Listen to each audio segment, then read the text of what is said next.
because the earliest I remember is around like 3 when my mom was doing something. I didn't even know what she was doing, but one day randomly, like SWAT came and like had me up against the wall. I vividly remember being in my underwear and like urinating on myself because I was like, what is happening?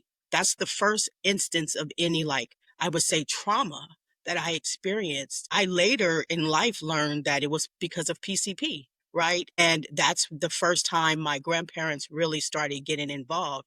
But that one event I remember vividly, like I could draw a picture of it, right? So in your relationships, how does it affect you today? Is it something that you are continuing to work on, or what does that look like? Now, because of, I would call that trauma that I experienced, it is hard for me to form relationships. It is hard for me to trust people. I'm not that give the person the benefit of the doubt person that I could be, right? It's like, wait, let me have my guards up first. And then if you show me, right, then I'll trust you. But it's always like I approach people and situations on guard already. I'm already defensive, like this person's already going to hurt me, they're already going to betray me. And so it makes me, like I said, always kind of be like on a 10 most of the time. I have learned, though, through working with others in this field and with some of my clients, that that has been my coping mechanism, right? I already push you away with my defense. So then you don't even get close enough to hurt me. Right. And I've learned now that that is my coping mechanism, and I've worked through it. And it continues to be something that probably I'll always have to work through because in life you come in and out of different relationships, right? So I would say that, and the husband that I have now, this is my second marriage, and he's much different than my first husband, but he really does give me the space to like be defensive but with respect. He's like, okay, I'm going to let you like have your moment, right?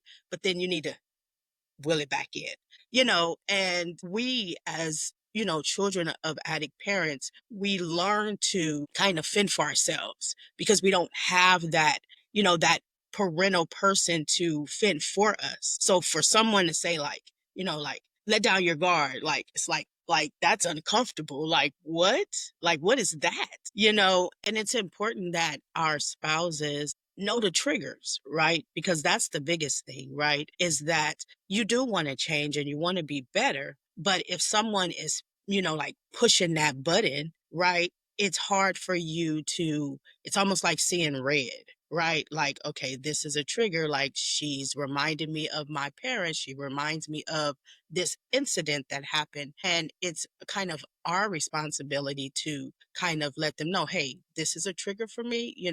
I understand that I might be on one right now, but certain words, certain behaviors are triggers, right? Because at the end of the day, we've learned through our clinical work that those are the things. It's not like you don't love someone or you don't want to be with someone, but it's the triggers that kind of cause the reaction that you really don't want to have.